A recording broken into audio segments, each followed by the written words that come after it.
इस वक्त मैं बहुत ज़्यादा गुस्से में हूँ। यकीनन आप भी गुस्से में होंगे। अगर मैं उस चीज़ को आपको पढ़ के सुनाऊँगा तो आप गुस्से से तिलमिला जाएँगे और आप यही कहेंगे कि इसको सख्त से सख्त कार्रवाई इसके खिलाफ होनी चाहिए। मैं सबसे पहले बात करने वाला हूँ कि किस वक्त हिंदुस्तान में नफ़रत के प्रकाष्ठा को पार कर चुके लोग अब अल्लाह की शान में भी गुस्ताखी कर रहे हैं। देखिए, मैं आपसे बात करने वाला हूँ, सोचिए, तसव्वुर कीजिए कि मुल्क के हालात कितने बद से बदतर कर दिए गए और करने वाले कौन लोग हैं। लेकिन मैं इस पर भी गुफ्तगू नहीं करूँगा, मैं आपको समझाना चाहता हूँ। देखिए, अल्लाह के शान में किस तरीके से गुस्ताखी की गई है वो मैं आपको दिखाऊंगा भी और पढ़ करके भी सुनाऊंगा। नौज़ुबिल्लाह, अस्तगफिरुल्लाह, मैं ऐसे कलमात का यूज़ ना करता, लेकिन मुझे आपसे उन तमाम बातों को शेयर करना है ताकि आपको पता चल सके और उसके खिलाफ सख्त से सख्त कार्रवाई हो सके। देखिए, हिंदुस्तान संविधान से चलता है, कानून से चलता है, और कानून हमें ये सिखाता है, कानून हमें ये बताता है कि हम अपने धर्म की खूब तारीफ करें, लेकिन किसी भी धर्म की बुराइयां करने का अधिकार हमें नहीं दिया है। और बुराई तो छोड़िए, और जिस इस्लाम को हम मानते हैं उस इस्लाम ने इस बात को पहले ही कह दिया कि अपने इस्लाम की खूब तारीफ बयान करो, लेकिन किसी के खुदाओं पर उंगली उठाने का अधिकार आपको नहीं है। लेकिन हिंदुस्तान में अब खुदाओं पर भी उंगली उठने लगी है। मैं इस वक्त बहुत ज़्यादा गुस्से में हूँ, लेकिन अपने गुस्से को कंट्रोल करा हूँ। लेकिन इस वक्त मैं बस उम्मीद है इस देश के प्रशासन से, इस देश की सरकार से, कि इन जैसे नफरती लोगों के खिलाफ सख्त से सख्त कार्रवाई हो। चलिए, मैं आपको बताता हूँ, एक एग्जाम्पल देता हूँ। एग्जाम्पल ये है कि अगर मैं ये कहूँ कि राजीव गांधी को मारने वाला शख्स जो है वो आतंकवादी है, तो इसमें गलत क्या है? गांधी जी को कत्ल करने वाला आतंकवादी है, इसमें गलत क्या है? मैं आपसे कहूं कि हमारे देश के स्वतंत्रता सेनानी को कत्ल करने वाला, उन पर जुल्म करने वाला आतंकवादी है, तो इसमें गलत क्या है? मैं कह दूं कि हिंदुस्तान में जो बलात्कारी है वो आतंकवादी है, तो इसमें गलत क्या है? आरोपी है, और बलात्कार जैसा आरोप मैं कहता हूं कि आतंकवादी गतिविधियों में वो लिप्त है, क्योंकि ऐसी मानसिकता जो फकत और फकत जो है आतंकवादियों के अंदर आती है। हमारे देश में बलात्कारियों के लिए कोई जगह नहीं होनी चाहिए। लेकिन मैं अब आपसे सीधे सीधे पॉइंट पर आता हूं। मैं पॉइंट पर ये आता हूं, मैं ये कह दूं, महात्मा गांधी का कत्ल करने वाला शख्स जो है वो आतंकवादी है, यानी नाथूराम गोडसे। अब देखिएगा, मैं कुछ नहीं कह रहा हूं, मैं आपको एक पोस्ट पढ़ के सुनाता हूं। आपको पोस्ट आपको सामने दिख रही होगी।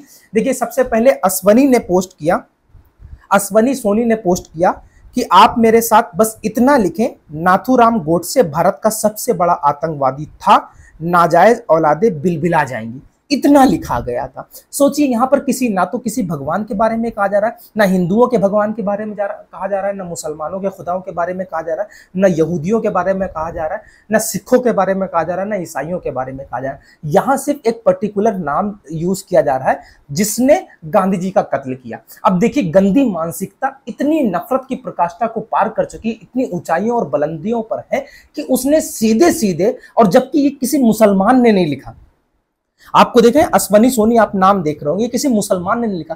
हो सकता है, मैं मान लेता हूं कि अगर ये मुसलमान लिखता तो शायद जो है तुम मुसलमानों की नफरत में आकर के उनके खुदाओं को गलत बोल देते।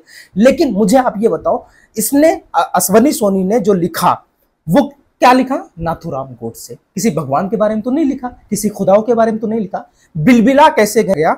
आंचल शर्मा, अपने आप को हिंदू प्रहरी लिखने वाला, ऊपर लिखता है, रिपोस्ट करता है और लिखता है, इस कायनात का अल्लाह सिर्फ और सिर्फ पहला आतंकवादी है।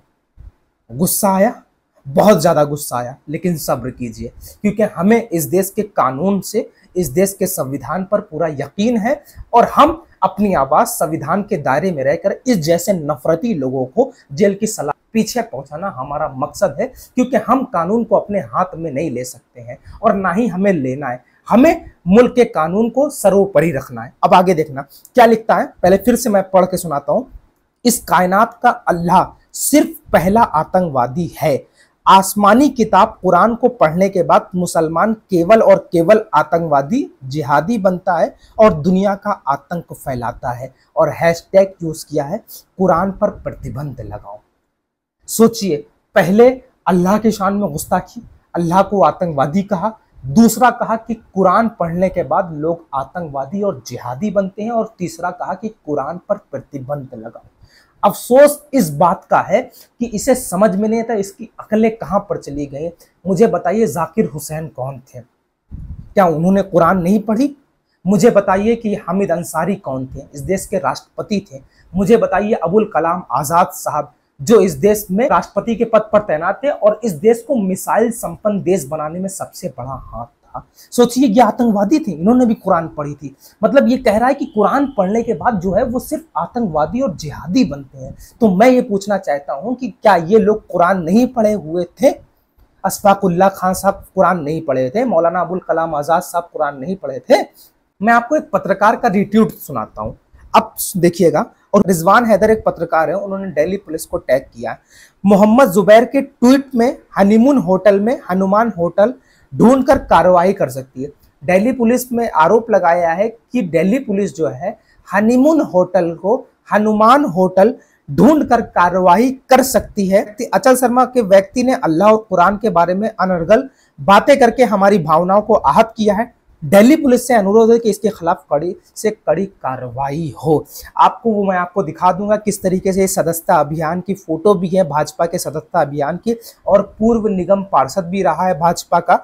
और किस तरीके से इसकी आप जाइए डीपी पे सर्च कीजिएगा। मतलब मेरे कहने का मतलब सिर्फ और सिर्फ ये है, कोई इंसान जो है इतनी नफरत भरी भाषा का प्रयोग क्यों कर सकता है? और कमाल की बात यह है कि जो देश शासन और प्रशासन जो है वो दूसरे समुदाय के खिलाफ जो है, दूसरे समुदाय जब कोई भी गलत कार्य कर देता है तो तुरंत कार्रवाई हो जाती है। लेकिन सोचिए ये हिंदुस्तान के मुसलमानों को नहीं, ये अफगानिस्तान के मुसलमानों का नहीं, ये बांग्लादेश के मुसलमानों का नहीं, ये पूरे पूरे वर्ल्ड के, पूरे कंट्री के, पूरे विश्व के मुसलमानों से इसके ट्वीट से आहत हुआ है। और इसने अल्लाह की शान में गुस्ताखी की है। हम तो अपने देश के संविधान से, देश के कानून से बहुत भरोसा रखते हैं और दिल्ली पुलिस से बहुत उम्मीद करते हैं कि ऐसे नफरती लोगों के खिलाफ सख्त से सख्त कार्रवाई हो, फिर वो भाजपा का हो, फिर वो कांग्रेस का हो, फिर वो समाजवादी पार्टी का हो, फिर वो किसी पार्टी का हो। अब ये किसी पार्टी से ताल्लुक नहीं रखता, ये फकत और फकत आतंकवादी है। बिल्कुल ये हमारे संविधान के खिलाफ आतंकवादी है। मैं अस्तगफिरुल्लाह, मैं अपनी जिंदगी में भगवान श्री राम के खिलाफ ऐसे अल्फाज का यूज नहीं कर सकता हूं। मैं भगवान श्री कृष्ण के खिलाफ ऐसे अल्फाज का यूज कभी नहीं कर सकता, मेरा अधिकार ही नहीं। मैं क्यों करूं भगवान श्री राम के खिलाफ जो ऐसे अपशब्द का यूज, मैं क्यों करूं भगवान राम के खिलाफ ऐसे अपशब्द का प्रयोग? हाँ, जिससे मुल्क के माहौल खराब हो, और जिससे मुल्क का माहौल खराब हो, यकीनन मेरे बातों से अगर मुल्क का माहौल खराब होगा तो मैं आतंकवादी हूं। और इसने जैसे बोला है अचल शर्मा नाम के व्यक्ति ने, यह आतंकवादी है। इससे मुल्क के हालात खराब हो सकते हैं, मुल्क के हालात नाजुक हो सकते हैं, देश के लोग जो है किस तरीके से जो है वो सड़कों पर आ सकते हैं। लेकिन मैं तमाम लोगों से अपील यही करता हूं कि दिल्ली पुलिस को आप जितना ज्यादा टैग कर सकते हैं, वीडियो पोस्ट कर सकते हैं, ताकि दिल्ली पुलिस जो है कार्रवाई करे। आप कानून को हाथ में मत लीजिएगा। इन जैसे नफरती लोगों की जगह अगर कोई कुछ है तो वो एक्स हैंडल नहीं है, वो फेसबुक नहीं है, बल्कि जेल की सलाखों के पीछे इनकी सही जगह है। उन तक पहुंचाना हमारा मकसद है। मैं फिर से दिल्ली पुलिस से गुजारिश करता हूं कि इन जैसे नफरती लोगों को जेल के सलाखों के पीछे डाल करके सख्त से सख्त कार्रवाई करें। वीडियो को ज्यादा से ज्यादा शेयर करें और हाँ, मेरे इस यूट्यूब चैनल को सब्सक्राइब करें।